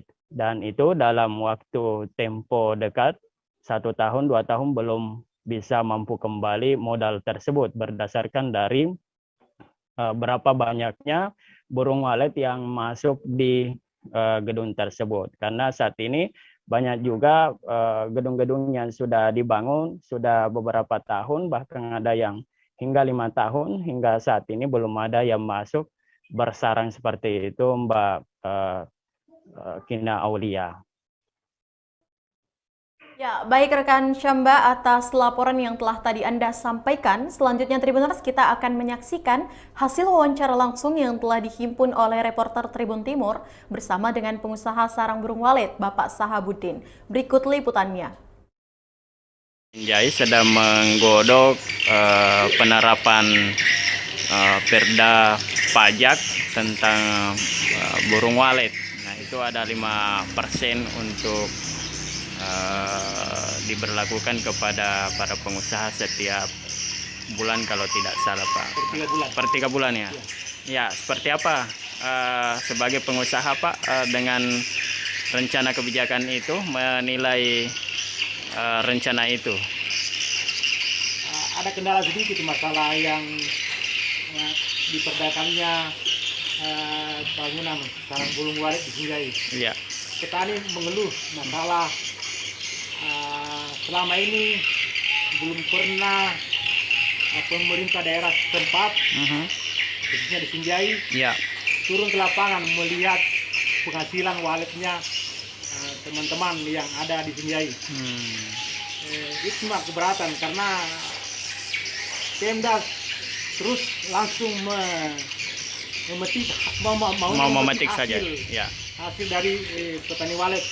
Jadi tidak pernah turun tangan atau turun ke lapangan melihat apa kendalanya yang dialami oleh pengusaha walet. Jadi, karena kita ini modal besar, Pak, modal besar masalah pembangunannya walet. Puluhan juta sampai seratusan juta, Pak, ya begitu. Jadi solusinya, Pak, apa kira-kira yang kita tawarkan? Saya tidak keberatan masalah pajak atau pendapatan. Kalau alangkah bagusnya barangkali kalau kita alihkan ke izin bangunan lah, izin bangunan mendirikan usaha walet. Alangkah bagusnya kayak begitu. Karena saya pernah alami di Palopo, ada bangunannya ada, itu pun juga cuma izin bangunan saja yang kenakan pajak, pajak pembangunan walet, bukan hasil penjualannya. Hasil usaha. Karena kita tidak bisa prediksi masalah penghasilan walet yang ada di petani walet. Siapa yang bisa prediksi masalah jualnya, masalah pemeliharaannya. Tidak ada yang bisa prediksi bilang itu petani walet di Sinjai sekian kilo per bulan. Tidak ada yang bisa jujur. Tidak ada alat ukurnya, Pak, ya begitu. Baru pemasarannya kita juga sering dimainkan sama pengumpul. Jadi harga sampai sekarang itu kurang stabil. Ya, itulah tadi hasil wawancara bersama dengan pengusaha sarang burung walet, Bapak Sahabuddin. Dan terima kasih rekan Syamsul Bahri atas laporan Anda langsung dari Kabupaten Sinjai, dan selamat bertugas kembali. Baik Tribuners, jangan kemana-mana, seusai jeda berikut kita akan kembali dengan informasi selanjutnya.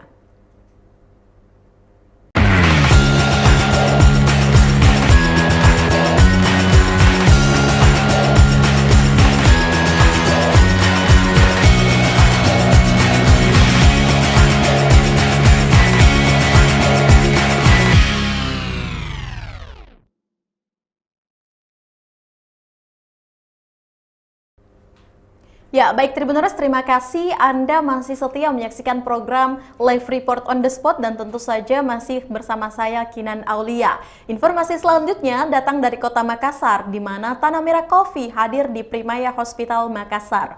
Tanah Merah Coffee kini hadir di Primaya Hospital, tepatnya di Jalan Urip Sumoharjo di Kota Makassar, di mana Tanah Merah Coffee dihadirkan berkat kerjasama Kumala Group dan Primaya Hospital. Outlet terbaru ini merupakan outlet pertama yang berlokasi di rumah sakit. Untuk informasi lebih lengkapnya, kita sudah terhubung langsung bersama dengan reporter Rudi Salam. Halo, selamat siang rekan Rudi Salam.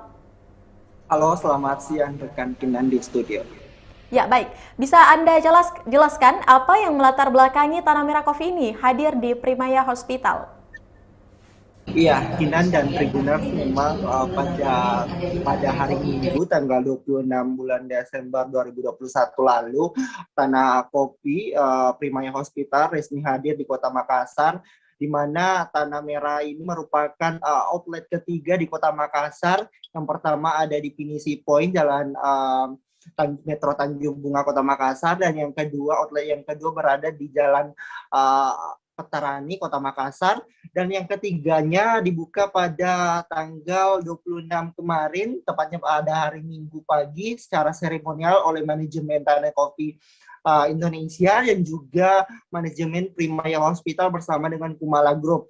Nah, memang Tanah Merah ini merupakan outlet pertama yang berlokasi di rumah sakit di seluruh Indonesia maupun di Singapura, karena memang outlet Tanah Merah sudah merambah atau melebarkan sayap hingga ke Singapura, di mana memang outlet Tanah Merah Primaya Hospital ini merupakan outlet yang ke-23 di Indonesia maupun di Singapura, Kinan. Ya, bagaimana konsep Tanah Merah Coffee di Primaya Hospital ini yang ditawarkan khususnya untuk customer yang ingin berkunjung di Tanah Merah Coffee nantinya? Iya, Kinan dan Tribuners memang berbeda dengan outlet lainnya di 23 outlet, karena memang ini merupakan outlet yang satu-satunya berada di rumah sakit. Memang seperti kita ketahui, memang rumah sakit merupakan sesuatu hal baru ketika sebuah kafe berada di rumah sakit, karena memang di Tanah Merah Primaya Hospital ini berada di lobi rumah sakit. Ketika masuk rumah sakit Primaya Hospital, langsung kita temui Tanah Merah Coffee, di mana konsepnya sendiri mengusung untuk take away ataupun bungkus, namun tersedia pula untuk mereka ataupun customer yang ingin menikmati langsung menu-menu yang ada di sana, dengan tetap menerapkan protokol kesehatan, karena manajemen dari Tanah Merah Coffee Indonesia atau manajemen dari Tanah Merah itu menyiapkan tempat duduk ataupun kursi berjumlah sekitar 10 kursi juga, sehingga kita bisa langsung minum ataupun makan di tempatnya. Nah, protokol kesehatannya juga sangat ketat, di mana kita diwajibkan untuk menggunakan masker, juga tempatnya diatur sedemikian rupa atau menjaga jarak, dan ketika masuk juga diwajibkan untuk mencuci tangan ataupun menggunakan hand sanitizer. Dan untuk marketnya sendiri, Tribuners ini menyasar keluarga pasien yang sedang menunggu keluarganya sendiri yang sedang dirawat di Primaya Hospital, ataupun masyarakat umum. Lebih spesifiknya lagi adalah mereka yang bekerja di kantor-kantor sekitaran Primaya Hospital Jalan Urip Sumoharjo Kota Makassar, karena memang seperti kita ketahui bahwa di lokasi sekitaran Primaya Hospital itu terdapat perkantoran, salah satunya adalah gedung DPRD Provinsi Sulawesi Selatan, Kinan. Di Tanah Merah Coffee Primaya Hospital, rekan Rudi Salam, yang mungkin disiapkan untuk para pengunjung nantinya? Ya, Kinan dan Tribuners, memang beragam menu dihadirkan oleh Tanah Merah Coffee di outlet Primaya Hospital Kota Makassar ini, di mana harga menunya cukup terjangkau, yakni mulai dari 30 ribuan saja hingga ada juga menu yang sampai dengan 60 ribuan.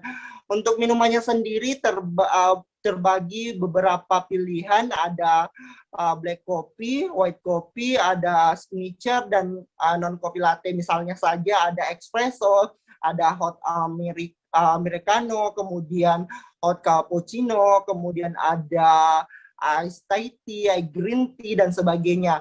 Nah, untuk untuk makanannya sendiri juga tersedia karena memang kita seperti kita ketahui memang Tanah Merah terkenal akan minumannya, namun di sini juga tersedia akan menu makanannya seperti ada juga nasi ayam goreng tepung, nasi ayam saus teriyaki, soto Betawi, mie bakso, makaroni dan berbagai menu-menu lainnya, Kinan. Ya, baik rekan Rudi Salam untuk informasi yang telah Anda sampaikan mengenai Tanah Merah Coffee yang mungkin saat ini sudah hadir Tribuners di Primaya Hospital.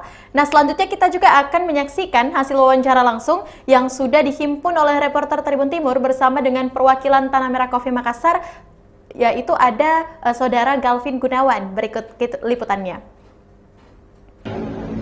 Iya, betul. Ini di Indonesia yang pertama rumah sakit. Karena waktu itu sebelum kita masuk sini, kita sempat kepikiran ya, pasien-pasien, keluarga pasien biasanya rumah sakit kan kesulitan cari makan, dan kita lihat biasanya kebanyakan mereka dari luar. Nah, waktu itu sempat ada ajakan dari manajemen Primaya mau masuk ke sini, dan kita survei lihat, oh iya ternyata benar di sini nggak ada buat konsumsinya pasien, keluarga pasien. Jadi ya kita coba karena kita lihat beberapa hospital yang lain itu biasanya ada coffee shop, ada Nescoffee lah, Starbucks, dan sini nggak ada. Kita coba ajukan ke pusat bilang boleh kita coba ya, sekaligus usaha market baru di daerah sini. Karena kita kan di sini sebelah masih ada perkantoran, ada DPRD, jadi kita pikir ya mungkin selain marketnya pasien, keluarga pasien mungkin kita orang-orang kantor di sini. Awam sudah ada Nescoffee. Ya, yang lain apa saya lupa, Telamaris belum ada lokasi. Dan kebetulan yang kita waktu itu pertama adalah Primaya. Dan kita lihat kan Primaya juga di kota-kota lain ada ya. Kita berpikir ya kenapa enggak ini jadi pilot projectnya Tanah Merah Coffee dan Primaya buat kerjasama ke depannya. Siapa tahu di kota. Ya, itulah tadi hasil wawancara bersama dengan perwakilan Tanah Merah Coffee Makassar, ada Galvin Gunawan. Dan terima kasih rekan Rudi Salam yang melaporkan langsung dari Kota Makassar untuk informasi yang telah Anda sampaikan, dan selamat bertugas kembali. Baik Tribuners, kita akan melangkah ke informasi selanjutnya dari Kabupaten Goa. Jangan kemana-mana, seusai jeda berikut.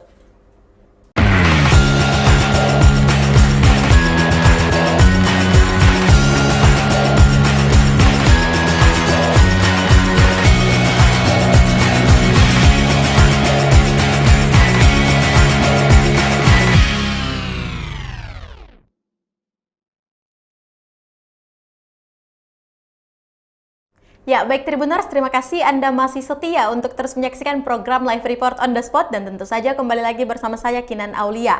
Informasi selanjutnya datang dari Kabupaten Goa, di mana 2 berkas perkara tersangka dugaan pesugihan di Kabupaten Goa dinyatakan lengkap.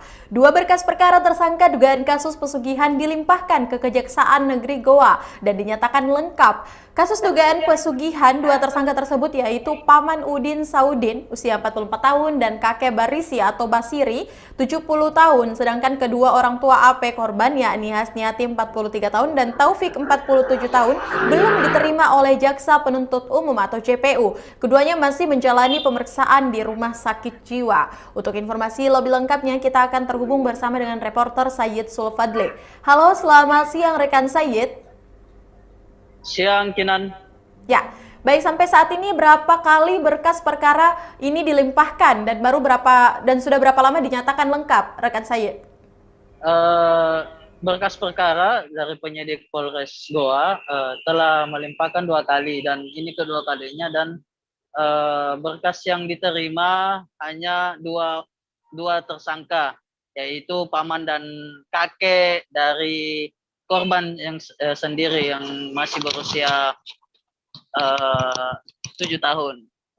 Sedangkan untuk bapak dan ibunya, ibu korban yang terlibat sendiri itu masih belum dinyatakan lengkap dan masih menjalani pemeriksaan kejiwaan. Baik, apakah sempat ditanyakan tidak lengkap oleh Jaksa Penuntut Umum? Bagaimana, rekan Sayyid? Ya, betul, bahwa berkas perkara empat tersangka ini yang melibatkan satu keluarga itu sempat dikembalikan oleh jaksa penuntut umum sebab masih ada beberapa barang bukti ataupun alat bukti yang belum dilengkapi oleh penyidik Polres Goa, Kinan. Dan bagaimana dengan berkas perkara tersangka Bapak dan Ibu dari AP? Apakah juga sampai saat ini sudah lengkap, rekan Sayyid? Sampai saat ini berkas perkara kedua orang tua korban itu masih telah dikembalikan kembali karena jaksa penuntut umum dari Kejari Goa itu menyatakan berkasnya belum lengkap dan harus menjalani pemeriksaan kejiwaan terlebih dahulu. Itu Kinan. Ya, baik rekan Sayyid Sulfadli untuk laporan Anda langsung dari Kabupaten Goa. Selanjutnya kita akan menyaksikan hasil wawancara langsung yang telah dihimpun oleh reporter Tribun Timur. Berikut liputannya. Perkara tersebut dua atas nama bapak omnya dan kakeknya atas nama Basri telah di P21 dan sudah dinyatakan lengkap. Untuk kedua orang tuanya saat ini berkas masih di penyidik dan dikembalikan oleh jaksa penuntut umum, di mana kami meminta untuk kedua orang tuanya ini dilakukan pemeriksaan kejiwaan mereka masing-masing. Jadi memang ada terbukti Bu untuk gangguan jiwa Bu ya untuk kedua orang tuanya Bu ya? Ini masih dalam pemeriksaan oleh ahli terhadap jiwa kedua orang tuanya. Ya, itulah tadi hasil wawancara yang telah dihimpun oleh reporter Tribun Timur, dan terima kasih rekan Sayyid Sulfadli langsung dari Kabupaten Goa atas laporan Anda dan selamat bertugas kembali. Baik Tribuners, terima kasih Anda telah menyaksikan program Live Report on the Spot hari ini, dan informasi tadi menutup perjumpaan kita pada siang hari ini. Jangan lupa untuk selalu menyaksikan program Live Report on the Spot setiap harinya pukul 14.00 hanya di kanal YouTube dan Facebook Tribun Timur. Dan saya juga mengucapkan kepada seluruh Tribuners untuk melakukan vaksinasi dan selalu menjaga protokol kesehatan. Saya Kinan Aulia, mewakili kru yang bekerja pamit. Terima kasih dan sampai jumpa.